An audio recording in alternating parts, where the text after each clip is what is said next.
ડેલીના લગભગ નીટોની 700ની ઉપર સ્ટુડન્ટ છે અપડાઉન વાળા, ને એમ્પ્લોય તમે ગણો એટલે 4000 લોકો રોજ કોસંબાથી અપડાઉન કરે છે. હા, ડેલી ગણો તો વધારે. અને સવારે બી 4:30 ની પેલી બોરીવલી એક્સપ્રેસ થાય ને, પછી 7:30 વાગે સુધી અમારી પાસે કોઈ ટ્રેન જ નથી.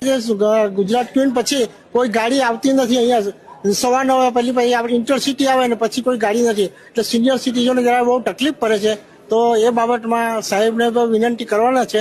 કોરોના પહેલા બંને ટ્રેન હતી, 1 વાગે પણ હતી અને 2 વાગે પણ હતી. કોરોના પછી લોકોએ બધી ટ્રેન બંધ કરી નાખીને સીધી સૌરાષ્ટ્ર આવે છે. ટ્રેનનો સ્ટોપ જ નથી, છેલ્લે ગુજરાત આવે છે તે જ, પછી સીધી સૌરાષ્ટ્ર જ આવે છે. તકલીફ તો બહુ જ પડે છે, સ્ટડીને નુકસાન થાય છે. લેક્ચર છોડીને આવીએ છીએ પણ કઈ મેળ નથી પડતો, કારણ કે બસનો પણ એવો ઇસ્યુ થાય છે.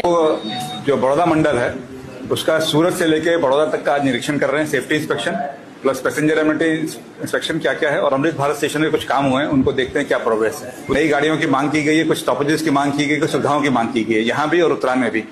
उसको हमने अभी लिया है, उसको हम लोग एग्जामिन करेंगे. जो फिजिबल है, जो हमारे हम खुद कर सकते हैं वो हम लोग करेंगे. कुछ उसमें हम रिकमेंडेशन बना के बोर्ड को भेजेंगे.